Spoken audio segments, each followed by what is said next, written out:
Hello बच्चों, क्या हाल चाल है। आज हम अपना जो पेपर 6 है एमए फाइनल का उसको डिस्कस करेंगे। भारत में राज्य प्रशासन, राजस्थान राज्य के विषय संदर्भ में। लास्ट जो हम लोग की क्लासेस थी उसमें हम लोग सिलेबस अपना डिस्कस कर चुकी हैं। मैं आपको किताबों के नाम बता चुकी हूँ। उसके अलावा भी बहुत सारी किताबें, ये भी मैंने आप लोगों को सजेस्ट किया था। और दोबारा मैं आप लोगों को ये कहना चाहूँगी कि अब आप एमए में हैं तो केवल एक किताब के ऊपर निर्भर मत रहिए। आप एक अपनी मेन किताब रख रही हैं और बाकी किताबों को रेफरेंस के लिए ज़रूर पढ़ते रहिए। अब लाइब्रेरी तो डेफ़िनेटली इन दिनों आपका नहीं आना होगा, बट आप ऑनलाइन बहुत सारी किताबें देख सकते हैं, मटेरियल आपको मिल जाएगा। आपस में अपने फ्रेंड सर्कल जो है आप लोगों का, जो व्हाट्सएप ग्रुप से आप लोगों के साथ जुड़े हुए हैं, उनसे आप लोग शेयर कर सकते हो। और हम तो हैं ही आप लोगों को गाइड करने के लिए। तो चलिए शुरुआत करते हैं आज के हमारे पेपर की। State administration in India with special reference to Rajasthan. हमारी जो पहली यूनिट है constitutional structure of state government, इससे हम लोग आज अपने क्लास की शुरुआत करेंगे।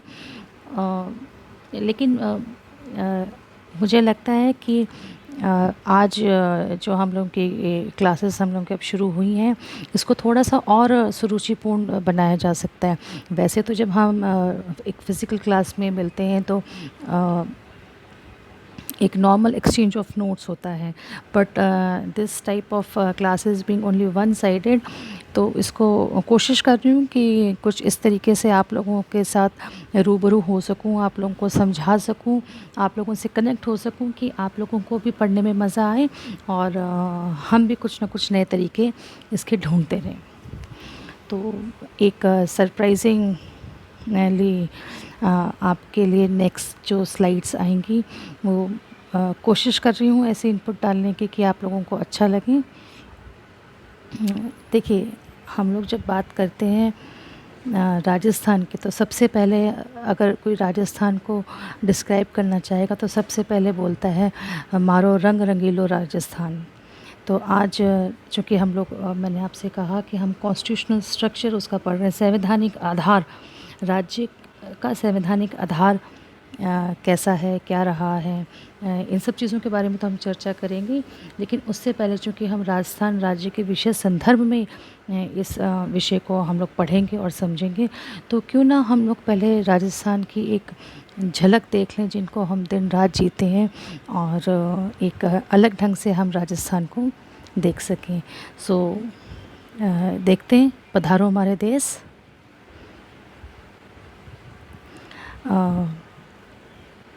आप लोग स्लाइड पे देख सकते हैं घूमर करते हुए लेडीज़ को। ये हमारे सांस्कृतिक धरोहर जो राजस्थान की है बहुत ही रिच रही है।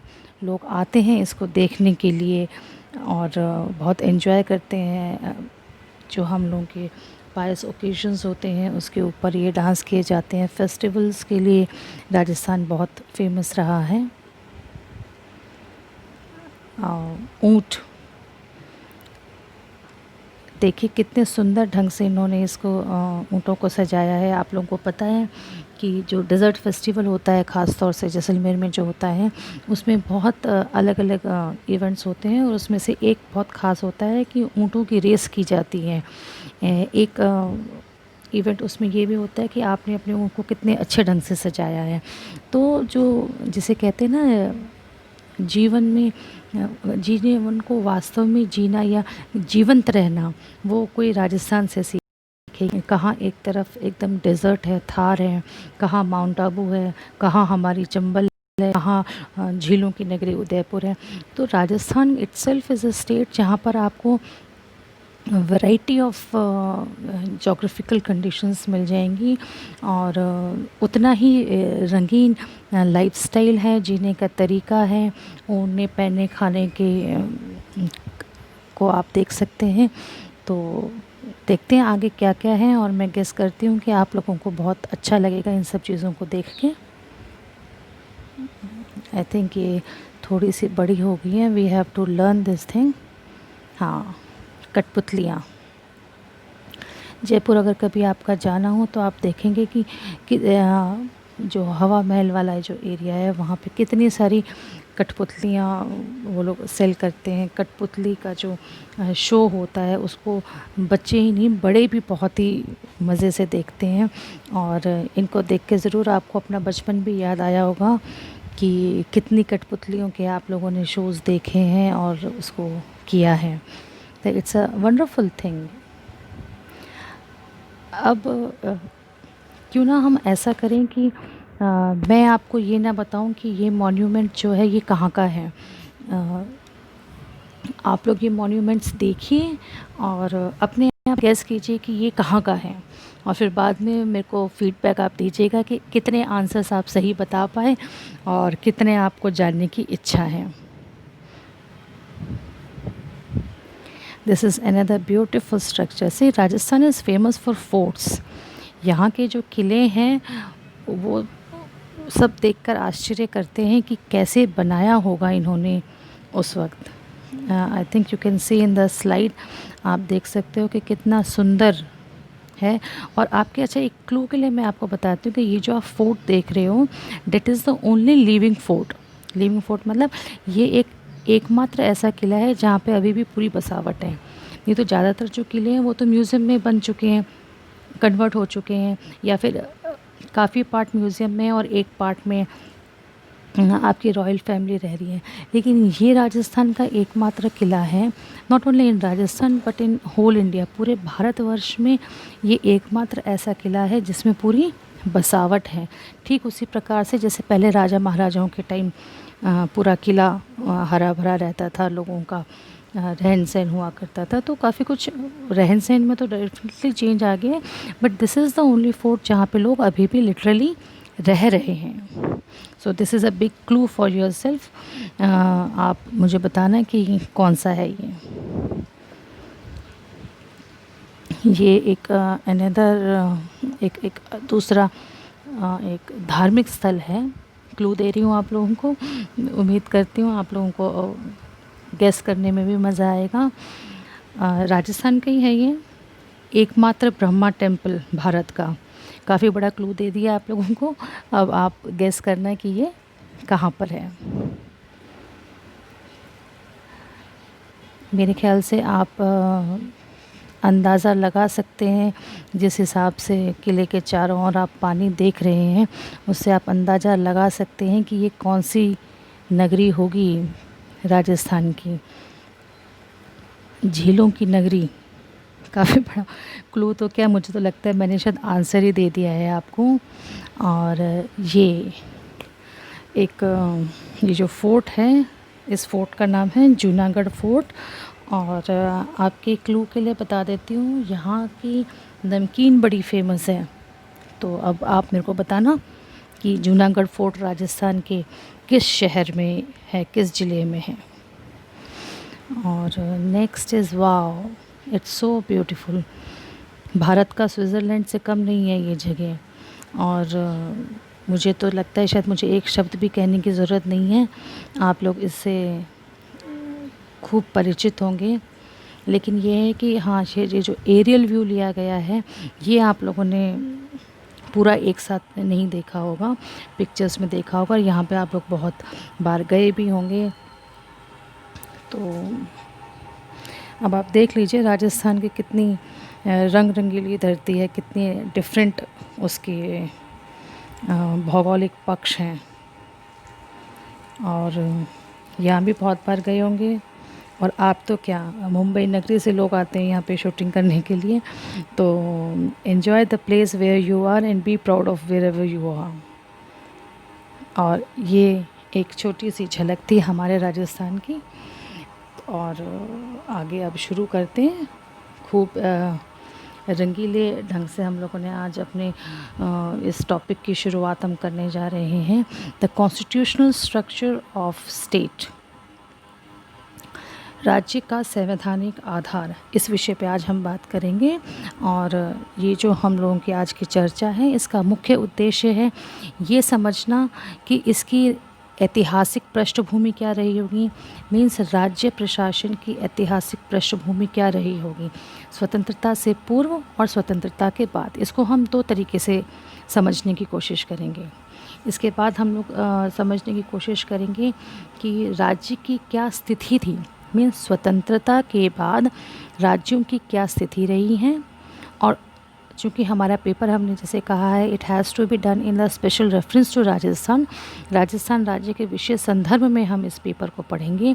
तो हम आगे जो चर्चा करेंगे वो ये रहेगा कि आज के तारीख में जो हम राजस्थान देख रहे हैं, क्या शुरू से वो राजस्थान वैसा ही था या पहले कैसा था, और आज की तारीख में जो राजस्थान का स्वरूप हम लोगों के सामने है वो किस प्रकार बना और किस प्रकार आया।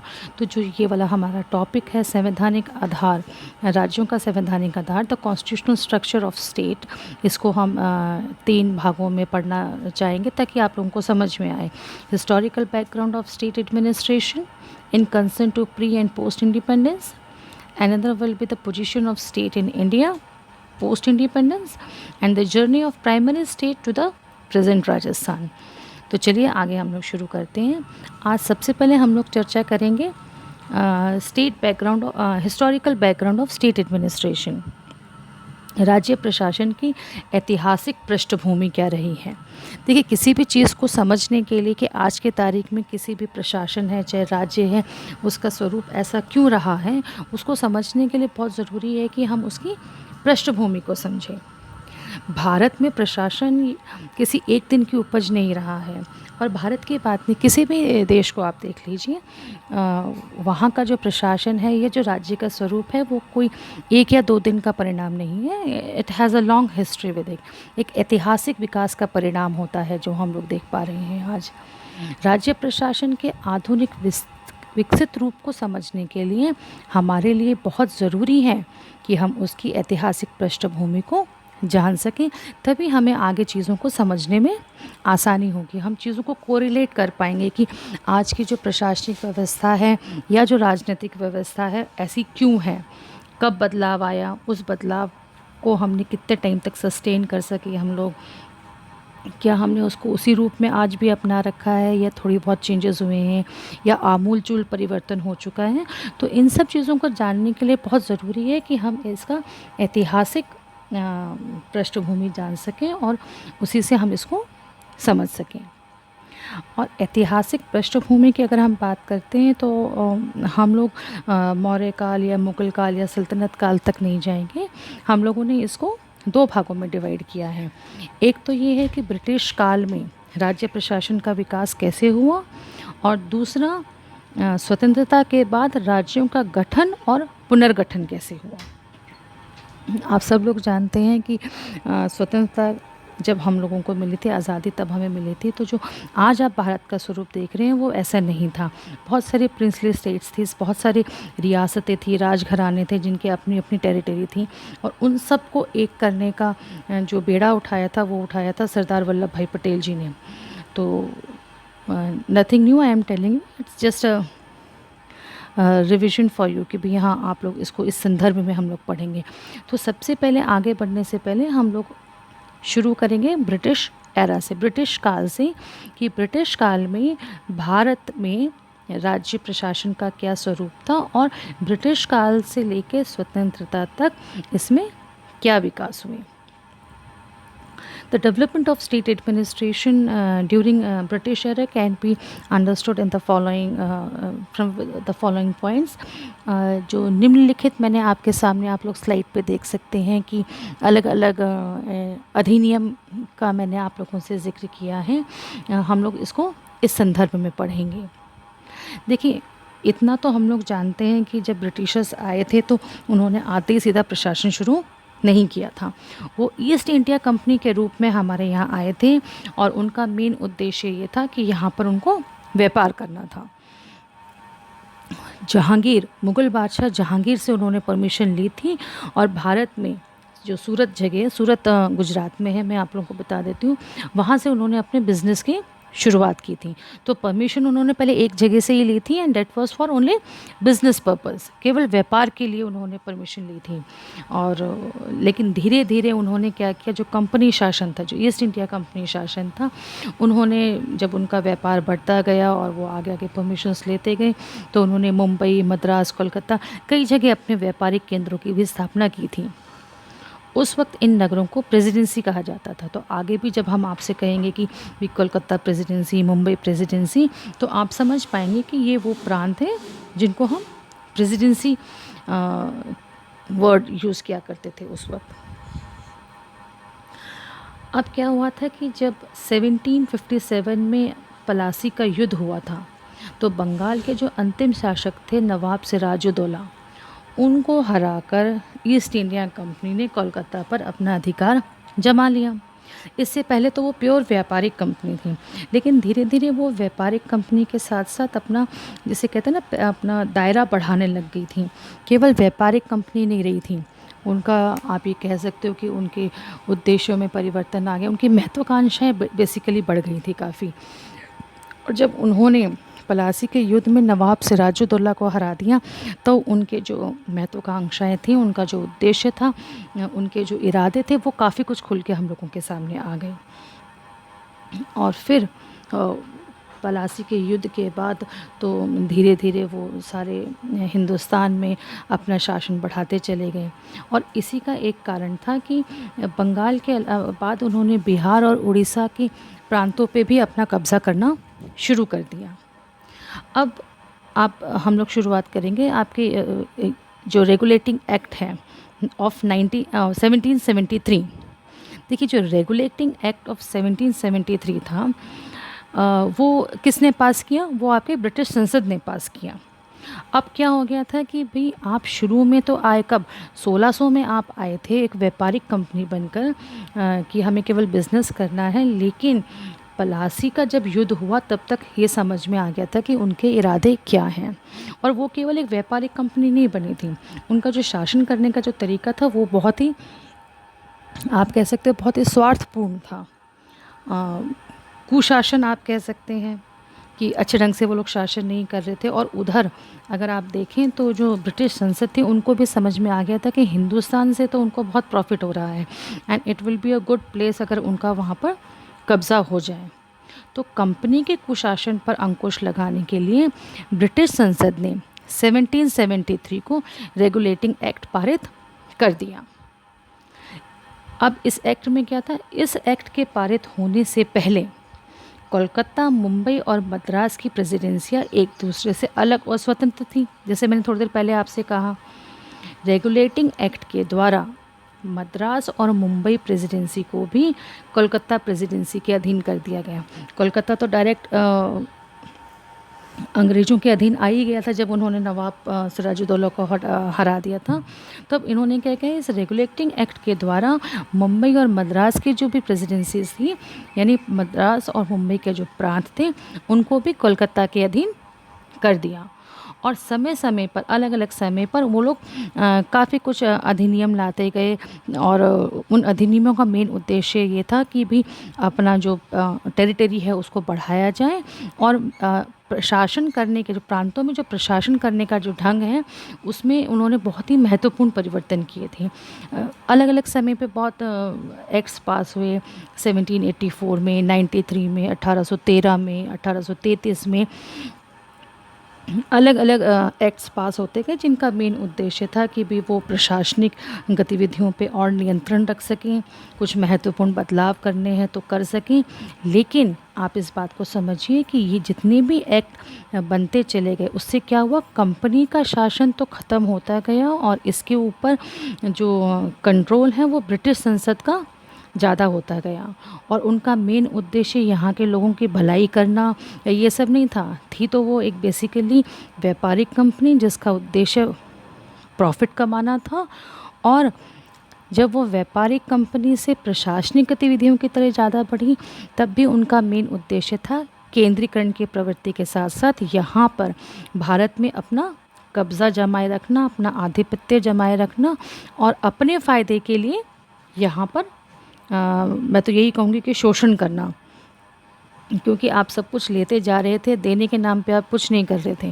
देखिए, पहले क्या होता था, हमारे राजा महाराजा जो राज किया करते थे, उनका मेन उद्देश्य होता था कि भाई प्रजा की भलाई होनी चाहिए, जनता के भलाई के लिए काम करते थे। लेकिन राजस्व वो भी वसूल करते थे, लेकिन ऐसा नहीं होता था कि केवल राजस्व वसूल किया और अपने पे खर्च किया और लोगों के बारे में या प्रजा के बारे में नहीं सोचा। यहाँ पर क्या हो रहा था कि वो राजस्व तो लेते जा रहे थे, प्रॉफिट तो पूरा ही कमा रहे थे वो लोग, अलग अलग तरीके से प्रॉफिट कमा रहे थे, राजस्व वसूली भी कर रहे थे वो लोग, लेकिन जनता की भलाई के लिए वो कुछ भी काम नहीं कर रहे थे। तो और इतने लंबे समय से इस तरीके का जो शासन चलता आ रहा था, उससे लोगों में क्या हुआ कि विद्रोह की भावना पैदा हो गई थी। वो संतुष्ट तो थे नहीं इससे। तो जो मेन रीज़न्स आप जैसे स्लाइड पे देख रहे हैं कि उसमें रीज़न्स क्या था, जैसे मैंने आपसे अभी कहा कि अपनी टेरिटरी बढ़ाना, यानी आपका जो जहाँ पर आप अपने मैं आपको हिंदी में अगर कहूँ तो जैसे इंग्लिश में लिख रखा है टेरिटरी एक्सप्रेशन मीन्स आपके जितने भी प्रांत थे या फिर जिन जिन जगह पे आप लोगों का कब्ज़ा था, आप उसको और बढ़ा रहे थे, अपनी पेरिफेरी बढ़ा रहे थे। और क्या हो रहा था कि ये एक्ट क्यों पास किया गया, क्योंकि वो जो ब्रिटिश संसद थी वो चाह रही थी कि इन लोगों में जो कंपनी के लोगों में जो भ्रष्टाचार उत्पन्न हो गया है उसको कम किया जाए, क्योंकि प्रॉफिट तो ज़्यादा तो कंपनी वाले कमा रहे थे, कंपनी तो खुद ही सरकार को बहुत कम दे रही थी। तो उनको समझ में आ गया था कि तो भ्रष्ट हो रहे हैं, भ्रष्ट अधिकारी हैं, प्रॉफिट भी अपने पास रख रहे हैं और राज भी वो लोग वहाँ पे कर रहे, तो उनको एक अंकुश लगाना था उनके ऊपर। तो इसीलिए रेगुलेटिंग एक्ट पास किया गया। आप लोग स्लाइड पे देख सकते हैं, बहुत सारे रीज़न थे इसके लिए। हम लोग बहुत ज़्यादा हिस्टोरिकल बैकग्राउंड में नहीं जाएंगे, क्योंकि हम लोग इसको प्रशासनिक दृष्टि से इस जितने भी आगे हम लोग एक्ट्स पढ़ेंगे उस पर चर्चा करेंगे। तो आप इसको मेरे ख्याल से वीडियो पॉज करके आप ज़रूर इसको डिटेल्स में देखिएगा। Being a long topic we will try to wind up it. देखिए, जैसे मैंने अभी आपसे कहा कि अलग अलग समय पर अलग अलग अधिनियम पास होते गए, लेकिन एक तरफ तो कंपनी के शासन के ऊपर ब्रिटिश संसद हावी होती गई, ब्रिटिश शासन को ख़त्म करने की कोशिश की गई और प्रांतों पे अपना शासन जो है या फिर अपने जो अलग अलग समय पे अधिनियम निकाले गए उस पे केंद्रीकरण की प्रवृत्ति को अपनाते हुए ब्रिटिश संसद अपना आधिपत्य जमाती गई या अपना प्रभाव अधिक डालती गई। लेकिन दूसरी तरफ अगर आप देखेंगे तो भारतीय लोगों में विद्रोह भी बहुत बढ़ रहा था। आप लोग देख सकते हैं, मैंने आप लोगों के सामने स्लाइड में डाल रखा है कि किस प्रकार से ब्रिटिश सर जब निकलते थे तो साइड में हमारे जो इंडियंस होते थे, भारतीय होते थे, उनका उनके प्रति क्या रवैया होता था और वो किस ढंग से निकलते थे। 1857 की जो लड़ाई थी, जिसे हम कहते हैं भारत का प्रथम स्वाधीनता संग्राम, the first independence war of India was in 1857। और अनफॉर्चुनेटली चूँकि हम लोगों में उस वक्त के अगर हम के परिप्रेक्ष्य में बात करें तो एकता उतनी नहीं थी, लोगों में कोऑर्डिनेशन उतना नहीं था, तो अनफॉर्चुनेटली हम लोग ये युद्ध हार गए थे और ब्रिटिशर्स जीत गए थे। लेकिन ये एक लैंडमार्क इवेंट था for Indians also and for the Britishers also, क्योंकि इसके बाद उनको ये महसूस हो गया था कि अगर भारत पे राज करना है, यहाँ पर अपना प्रभाव बनाए रखना है, तो एक व्यापारिक कंपनी इस मामले को नहीं संभाल सकती है। इन यहाँ पर अपना शासन स्थापित करने के लिए एक सुव्यवस्थित और सुसंगठित प्रशासन की ज़रूरत है। और इसके चलते ही भारतीय प्रशासन पर ब्रिटिश द्वारा प्रत्यक्ष नियंत्रण स्थापित कर लिया गया। मीन्स भारत सरकार अधिनियम 1858 के द्वारा ब्रिटिश सरकार द्वारा प्रत्यक्ष नियंत्रण स्थापित कर लिया गया। अब तक तो कंपनी थी बीच में, तो अप्रत्यक्ष नियंत्रण था, लेकिन अब उन्होंने क्या किया, सारा जो कंट्रोल था वो सारा अपने हाथों में ले लिया। और चूँकि सारा कुछ कंट्रोल एक ही उसके ऊपर हाथ में था, तो इसने किस व्यवस्था को जन्म दिया, केंद्रीकृत व्यवस्था को। Centralize system was established. और अब आगे हम जो भी चर्चा करेंगे आप इस बात का ध्यान रखना कि ये प्रशासनिक गतिविधियां जो आज की तारीख में हमारे यहाँ है, या हमारे जो राजनीतिक जो स्वरूप है सरकार का, वो किस वजह से है, उसके पीछे क्या रीजंस रहे हैं। केंद्रीय व्यवस्था कोई नई व्यवस्था नहीं थी भारत में। अगर आप मौर्य काल में देखें तो मौर्य कालीन प्रशासन भी बहुत ही केंद्रीकृत व्यवस्था रही है, सेंट्रलाइज था वहाँ पे भी। लेकिन जैसे कि मैंने आपसे कहा कि उद्देश्य बहुत डिफरेंट रहा है। ब्रिटिश सरकार का उद्देश्य केवल यहाँ पे शोषण करना था, राज्य करना था, जबकि हमारे यहाँ के पहले जो राजाए हुए थे, चाहे वो मुग़ल थे, चाहे सल्तनत काल था, चाहे राजपूत काल था, चाहे मौर्य काल था, आप किसी भी शासन व्यवस्था को उठा के देख लीजिए, उन्होंने कभी भी इस बात को नेगलेक्ट नहीं किया कि हमें जनता की भलाई नहीं करनी है या इसके कल्याण के लिए कार्य नहीं करना है। So that was the main difference कि उनके शासन करने का तरीका और जो बाकी लोग थे उनके का मतलब है ब्रिटिश शासन। तो जैसे कि आप लोग स्लाइड के ऊपर देख सकते हैं कि भी गवर्नर जनरल और वायसराय किस प्रकार से आए, जो पावर थी वो सीधा क्वीन के पास चली गई थी, और जो भी आपके जो प्रशासनिक की जो प्रशासन से संबंधित जो भी शक्तियाँ थी वो lieutenant governor, chief commissioner, collectorate, deputy commissioner और बाकी कार्मिक वर्गों के हाथ में रखी गई।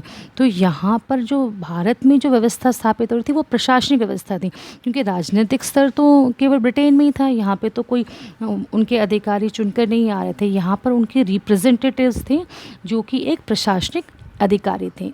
they were administrative officers who were controlling the administration in India on their behalf. अब 1858 के बाद केवल चूँकि ये अधिनियम पास हो गया तो इसका मतलब ये नहीं था कि भी उनको समझ में आ गया कि ना ओके ठीक है अब तो हम बहुत अच्छे ढंग से शासन कर रहे हैं।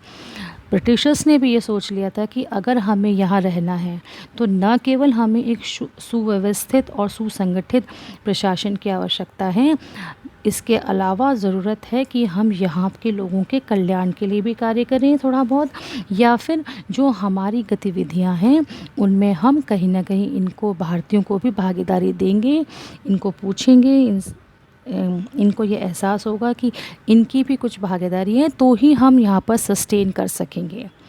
इसके बाद भिन्न भिन्न समय पर भारतीय परिषद अधिनियम पारित हुए थे। 1861 में, 1892 में पारित हुए थे।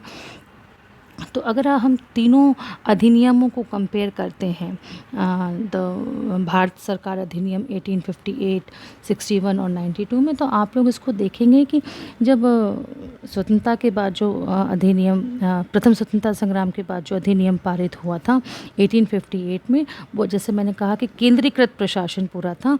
वहाँ पर उन्होंने अपनी कोई भी पावर्स ना डेलीगेट करी थी ना सेपरेट करी थी, सारा प्रशासन केवल क्राउन के रिप्रेजेंटेटिव्स के पास था। जबकि आपका जो 1861 का जो एक्ट पारित हुआ था, इसमें पहली बार प्रांतीय व्यवस्थापिकाओं मीन्स प्रोविजनल लेजिस्लेचर्स की स्थापना की गई थी, और इनको शांति और व्यवस्था से रिलेटेड जो भी इनको कानून वगैरह बनाने थे उसका अधिकार दिया गया। इट वॉज़ वेरी पार्शल, बहुत नाम के लिए था।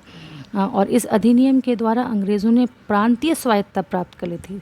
देखिए पहले तो क्या था कि केंद्रीकृत व्यवस्था बहुत ज़्यादा थी, लेकिन ये महसूस किया गया कि भी इंडिया बहुत बड़ा कंट्री है, बहुत बड़ी स्टेट है, तो केवल केंद्रीकृत रूप से तो काम नहीं चल सकता है। हमारे जो दूसरे जो गवर्नर जनरल्स और लेफ्टिनेंट गवर्नर, चीफ कमिश्नर, ने अलग अलग प्रशासनिक अधिकारी नियुक्त किए थे, उनको भी हमें कुछ स्वायत्तता देनी पड़ेगी ताकि वो अपने प्रोविजंस में अपने प्रांतों में और अच्छे ढंग से काम कर सकें। तो इस अधिनियम के द्वारा अंग्रेज़ों ने प्रांतीय स्वायत्तता की नींव डाली। अब देखिए इसको आप लोकल एडमिनिस्ट्रेशन या स्टेट एडमिनिस्ट्रेशन से कोरिलेट कर सकते हैं आगे चल के जो आएगा। तो ये जो भी चीज़ें हम पढ़ रहे हैं, हम इस संदर्भ में पढ़ रहे हैं कि कैसे केंद्रीकृत व्यवस्था शुरू हुई, किस प्रकार से प्रांतों को स्वायत्तता मिली, किस तरह से आपके जो स्टेट हैं, जो जिसको हम पहले प्रांत बोला करते थे, उनका आधिपत्य, तो मैं वर्ड नहीं यूज़ करना चाहूँगी, उनको किस प्रकार से उनकी शक्तियों में बढ़ोतरी की गई। तो ये सब चीज़ें बहुत ज़रूरी हैं। आज के तारीख में जो हमारे राज्यों का जो संवैधानिक आधार है उस के संदर्भ में इस पृष्ठभूमि को, इस ऐतिहासिक पृष्ठभूमि को समझना बहुत ज़रूरी है। जो 1892 में क्या हुआ था, प्रांतीय और केंद्रों की जो विधान परिषदें थी उसमें सदस्यों की संख्या बढ़ा दी, लेकिन फिर भी यहाँ ध्यान देने वाली बात यह है कि प्रांतीय परिषदें इतनी छोटी थी कि वो जनता का प्रतिनिधित्व नहीं करती थी। तो अल्टीमेटली क्या हुआ, जो प्रभाव था या जो अधिक शक्तियाँ थी वो किसके हाथ में थी? वो भी ब्रिटिशर्स के ही हाथ में थी। तो उन्होंने केवल नाम मात्र के लिए एक बहुत सुपरफिशियली ढंग से उन्होंने ये कहा कि हाँ, हम आपको पार्टिसिपेशन बढ़ा रहे हैं, आपको प्रतिनिधित्व दे रहे हैं, लेकिन वास्तव में ऐसा कुछ भी नहीं था। अब हम आगे चलते हैं। It's a very important and landmark change in Indian administration. वो था भारतीय परिषद अधिनियम 1909, जिसको हम मार्ले मिंटो सुधार एक्ट के नाम से भी जानते हैं। और ये हम लोगों ने जो लास्ट ईयर का जो हमारा पेपर था इंडियन एडमिनिस्ट्रेशन, उसमें भी हमने चर्चा करी थी कि भारतीय प्रशासन की जब हम ऐतिहासिक पृष्ठभूमि देख रहे थे ब्रिटिश काल के संदर्भ में, तब 1909, 1919 और 1935 ये 3 अधिनियम बहुत इम्पॉर्टेंट रहे हैं। आप इसको न केवल थ्योरेटिकल रूप में बल्कि आगे अगर आप जब कॉम्पिटिशन्स की तैयारी करेंगे तो उसमें भी उससे रिलेटेड बहुत से सवाल पूछे जाते हैं। And these were 3 main landmark acts were introduced by Britishers, जिन्होंने हमारे यहाँ की जो प्रशासनिक और राजनीतिक व्यवस्था थी उस पर बहुत ही गहरा प्रभाव डाला था, या जैसे आप कह सकते हो कि यहाँ से मेजर चेंजेस होने शुरू हुए थे। अच्छा, इंटरेस्टिंग बात मैं आप लोगों को बताती हूँ, जैसे आप लोग स्लाइड पे इतनी देर से देख रहे हो, लॉर्ड मॉर्ले और लॉर्ड मिंटो, इतने सालों से हम लोग पढ़ते आ रहे हैं इस अधिनियम को। स्कूल्स में भी हम लोगों ने हिस्ट्री का तब भी पढ़ा था, लेकिन कभी इनसे रूबरू होने की कभी हम लोगों को मौका नहीं मिला। तो आज मैं जब आप लोगों के लिए स्लाइड बना रही थी तो मुझे लगा कि कुछ जैसे शुरू में हम लोग चाह रहे थे कि इंटरेस्टिंग वे में स्लाइड्स को प्रेजेंट किया जाए, आप लोगों से बात की जाए, तो फिर ये नेट पे ढूंढा तो मैं भी पहली बार इनको देख रही हूँ, Morley Minto, Lord Morley and Lord Minto. चलिए आगे डिस्कस करते हैं कि इन जो एक्ट था, जो अधिनियम था, जो मार्ले मिंटो सुधार था, उसकी मेन बातें क्या थी, मुख्य बिंदु क्या थी। इस अधिनियम के द्वारा केंद्रीय और प्रांतीय विधान परिषदों में सदस्यों की संख्या भी बढ़ाई गई और उनकी विधायी शक्तियों में भी वृद्धि की गई, जो कि पहले जो आपका अधिनियम था 1892 उसमें ऐसा नहीं था। सदस्यों की संख्या बढ़ाई थी लेकिन बहुत नाम मात्र की थी, लेकिन यहाँ पर बढ़ाई गई। और दूसरा ये था कि विधान परिषदों में सदस्यों को बजट की विवेचना करने का, उस पर प्रश्न पूछने का अधिकार तो दिया गया, लेकिन उन्हें मताधिकार नहीं दिया गया। आप समझ रहे हैं द डिफरेंस, कि आप चर्चा कर सकते हैं, आप अपने व्यूज़ रख सकते हैं, लेकिन आप उसके ऊपर वोट नहीं दे सकते। देखिए 1909 तक आते आते ब्रिटिशर्स के सामने ये स्थिति स्पष्ट हो गई थी कि यहाँ पर हम लोगों को उनको पार्टिसिपेशन रियल सेंस में देना पड़ेगा। लेकिन अगर आप इसके बिंदु पढ़ेंगे मॉर्ले मिंटो रिफॉर्म्स के, तो आप ये पाएंगे कि उन्होंने कोशिश तो करी, लेकिन केवल जताने की कोशिश करी कि हाँ, हम आप लोगों का पार्टिसिपेशन बढ़ा रहे हैं या आपका पार्टिसिपेशन भी हमारे लिए इम्पॉर्टेंट है। वास्तव में ऐसा कुछ भी नहीं हुआ था। जैसा कि हम बता ही रहे हैं कि बजट पर मताधिकार का अधिकार नहीं दिया गया था, आप वोट नहीं दे सकते हैं, लेकिन इतना उन्होंने ज़रूर किया था कि जो भी सदस्य थे वहाँ के, वो लोकहित के विषयों पे चर्चा कर सकते हैं। तो उससे क्या हुआ कि डेफिनेटली देखो, डायरेक्ट तो इन्फ्लुएंस इंडियंस का आप कह सकते हैं कि नहीं था, लेकिन था भी, इन सेंस की चर्चा करने का उनको अधिकार दिया गया। बजट जैसा जो इम्पोर्टेंट मुद्दा था उसके ऊपर वो एटलीस्ट सरकार के से सवाल जवाब कर सकते थे। और ये सब चीज़ें केवल ब्रिटिश प्रशासन और जो आपके अधिकारी चुन के जा रहे थे, जो नॉमिनेट हो रहे थे वहाँ पे, उन तक ही सीमित नहीं थी, ये पूरे देश में फैल रही थी। तो ब्रिटिशर्स को भी पता था कि जो कुछ भी चर्चा यहाँ पर हो गई या फिर जो रिप्रेजेंटेशन हम लोगों के पास आ रहा है, इसका असर पूरे भारत पर होने वाला है। और ये एक बहुत बड़ा माध्यम था कि हमारे जो प्रतिनिधि वहाँ पर जा रहे थे विधान परिषदों में, वो अपनी बात रख सकते थे ब्रिटिश एरा के सामने, ब्रिटिश प्रशासन के सामने। इसके बाद एक और इम्पॉर्टेंट अधिनियम आया, भारत सरकार अधिनियम 1919, जिसको हम मॉन्टेग्यू चेम्सफोर्ड रिफॉर्म्स के नाम से जानते हैं। और ये एक ऐसा था जिसने द्वैध शासन की पद्धति लागू करी। यानी कि अब तक तो क्या था कि मेन जो प्रभाव था वो ज़्यादा था केंद्र प्रशासन की तरफ से। प्रांतों को स्वायत्ता उतनी नहीं दी गई थी कि वो अपने हिसाब से उत्तरदायी सरकार की स्थापना कर सकें। लेकिन भारतीय सरकार अधिनियम 1919 के तहत क्या हुआ था कि प्रांतों को आंशिक रूप से उत्तरदायी स्थापना करने का अधिकार दे दिया गया, मतलब उत्तरदायी सरकार स्थापित की गई। उन्हें कुछ हद तक कुछ विषयों पे वो लोग अपने नियम बना सकते थे। इसका मतलब केंद्र सरकार और प्रांतीय सरकारों को दो वर्गों में बांट दिया गया और प्रांतीय विषयों को दोबारा दो भागों में बांटा गया, यानी कि रक्षित विषय और हस्तांतरित विषय। रक्षित विषय का अर्थ ये था कि इन विषयों पे केवल गवर्नर जनरल को ही अधिकार था कि वो इससे रिलेटेड मामले देखें। इससे रिलेटेड जो भी नियम कानून बनाने हैं वो केवल गवर्नर जनरल ही बना सकता था। अब इम्पॉर्टेंट विषय क्या थे उस वक्त? तो डेफिनेटली लॉ एंड ऑर्डर ही सबसे ज़्यादा था और फाइनेंस, जिसे आप कह सकते हैं। तो जेल, पुलिस, न्याय, वित्तीय व्यवस्था कुछ ऐसे महत्वपूर्ण विषय थे जिनको रक्षित विषयों के कैटेगरी में रखा गया और इसके ऊपर केवल गवर्नर जनरल को ही का ही अधिकार था कि इससे संबंधित वो कोई भी निर्णय ले सकें। और जो दूसरे विषय थे जैसे कृषि था, शिक्षा था या स्थानीय स्वायत्ता का शासन था, कम महत्व के जो विषय थे उसको हस्तांतरित श्रेणी में रखा गया और जिनका प्रशासन गवर्नर अपने भारतीय मंत्रियों की सलाह से करता था, जो कि प्रांतीय विधान परिषद के प्रति उत्तरदायी थे। जैसे हमने कहा कि रिप्रेजेंटेशन तो मिलने लगा था लेकिन उतना नहीं था जितना हमको मिलना चाहिए था। लेकिन ये जो 1919 का जो अधिनियम था इसमें जब विषयों को इस तरीके से दो तरीके से बांट दिया गया तो डेफिनेटली हम लोगों का पार्टिसिपेशन डायरेक्टली या इनडायरेक्टली और बढ़ गया। प्रांतीय विधान परिषदों की विधि पे बनाने का अधिकार बहुत ही सीमित था, उन पे बहुत सारे प्रतिबंध थे। तो जैसे हमने आपसे कहा कि उन्होंने कोशिश तो करी ये जताने की 1909 के अधिनियम में भी और 1919 के अधिनियम में भी कि भाई हम लोग आप लोगों को ज़्यादा पार्टिसिपेशन दे रहे हैं, ज़्यादा अधिकार दे रहे हैं, लेकिन वास्तविकता से कोसों दूर था वो। अब उन्होंने क्या किया था कि मुसलमानों के लिए अलग से निर्वाचन मंडल की स्थापना कर दी थी। अब ये इससे आगे हम डिस्कस नहीं करेंगे क्योंकि फिर ये राजनीति या इतिहास से ज़्यादा रिलेटेड हो जाएगा। It's a very long topic, so हम केवल प्रशासनिक दृष्टि से इन अधिनियमों की चर्चा करेंगे। इसके बाद आया भारत सरकार अधिनियम 1935। अब भारत सरकार अधिनियम 1935 द्वारा भारत में सर्वप्रथम संघात्मक सरकार की शासन की स्थापना की गई। संघात्मक यानी फेडरल। भारत की वर्तमान संवैधानिक ढांचा बहुत सीमा तक इसी अधिनियम पर आधारित है। हमें पता है कि we have a federal system, हमारे यहाँ संघात्मक सरकार की स्थापना की गई है। संघात्मक का मतलब होता है कि केंद्र स्तर पे भी और राज्य स्तर पे भी। केंद्र और प्रांतों के मध्य 3 सूचियों थी।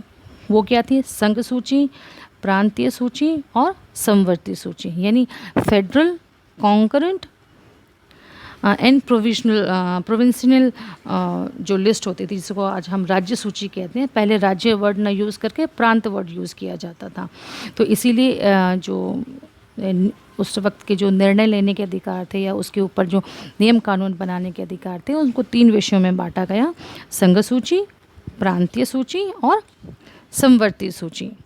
कुछ प्रांतों में द्विपदीय विधान मंडल की स्थापना की गई थी, जैसे कि आप लोग कह सकते हैं। और यहाँ पर आप लोग स्लाइड पे देख सकते हैं कि मैंने भी यहाँ पर लिख रखा है कि ऑल इंडिया फेडरेशन प्रोविंसेस यानी प्रिंसली स्टेट मीन्स सारे प्रांतीय और जितने भी आपके प्रिंसली स्टेट्स थी उन लोगों का पार्टिसिपेशन बढ़ा और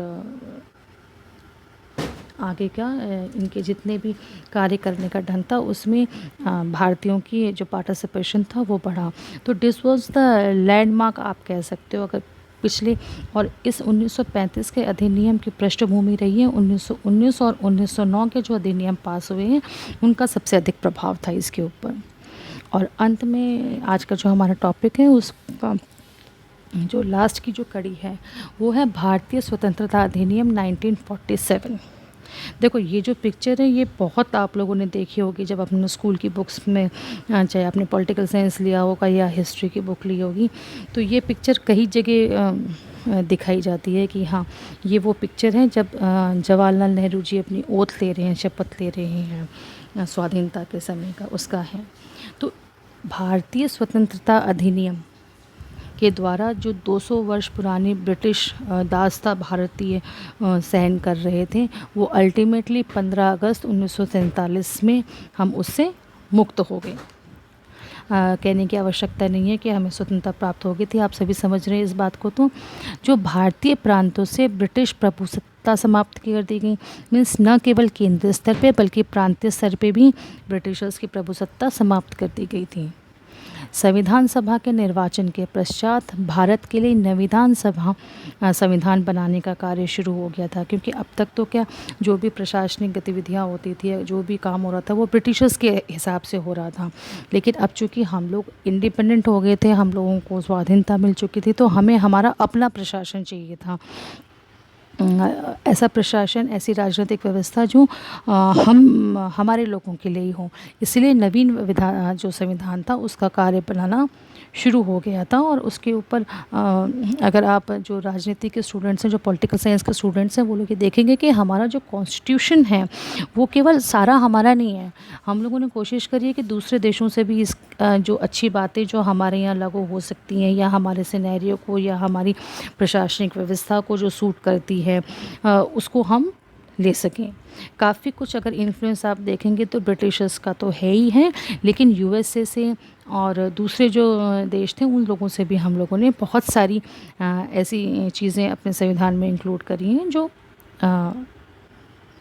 हमारी प्रशासनिक व्यवस्था को देखते हुए या हमारे जो भी उस वक्त का राजनीतिक स्वरूप था या जो भी हालात भारत के थे या भविष्य के लिए जो हमारे लिए बेटर रहता, उसको हम लोगों ने अपनाया है। तो इस तरीके से भारत को स्वतंत्रता प्राप्त हुई, या आप भी जान रहे हैं। और पाकिस्तान अलग हुआ, इंडिया अलग हुआ, दोनों के अपने अपने संविधान बने और हम एज एन इंडिपेंडेंट कंट्री के रूप में एस्टैब्लिश हुए और हमने अपना प्रशासन शुरू किया। तो आज की क्लास का एक फटाफट क्विक रिवीजन कर लेते हैं कि आज हम लोगों ने क्या क्या पढ़ा। आज हम लोगों ने सबसे पहले डिस्कस किया था कि जो राज्यों का जो संवैधानिक आधार है उसको हम किन भागों में बांटेंगे। उसको हम लोगों ने कहा था कि हम एक तो ऐतिहासिक पृष्ठभूमि देखेंगे, दूसरा हमने कहा था कि राज्यों की क्या स्थिति है स्वतंत्र भारत में, उस पर डिस्कशन करेंगे, और तीसरा ये था कि आज के तारीख में जो राजस्थान का स्वरूप है वो शुरू में कैसा था और आज कैसा है, इस पे डिस्कशन करेंगे। इन 3 बिंदुओं पे हम इस टॉपिक को कवर करने वाले हैं। तो आज की क्लास में हमने सिर्फ फर्स्ट बिंदु जो फर्स्ट पॉइंट था हमारा, historical background of Indian state administration, उसको कवर किया है। और उसमें हम लोगों के डिफरेंट अधिनियम और एक्ट्स और रिफॉर्म्स थी।